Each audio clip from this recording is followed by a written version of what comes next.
If you're like us, you attend lots of meetings with your boss, calls with your team, maybe even video conferences with clients. It can be a little daunting keeping track of it all. What if there was a solution that brings together AI and meetings? I'm David Shaw, and in this episode of AI News, we'll look at a way to automate those tedious meeting tasks you face each week. A typical video conference call isn't very immersive. In fact, when I think of conference calls, I think about padded shoulders and 1980s office attire, past the expiration date.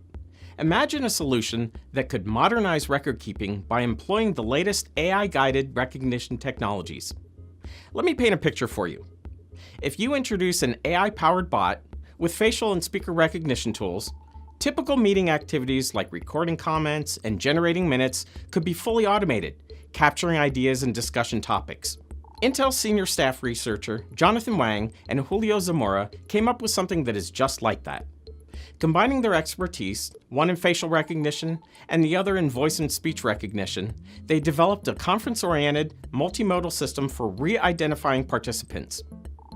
The system creates its own database over the course of a video conference, enrolling new users automatically and learning, on the fly, how to recognize individuals using a combination of speaker recognition and facial recognition.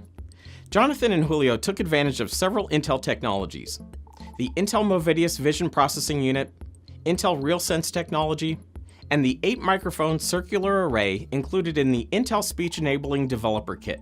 These are, quote, the perfect components for this type of application, because all you need is good eyes, good ears, and an efficient brain. Our algorithms are the glue that takes advantage of these components to generate a complete solution.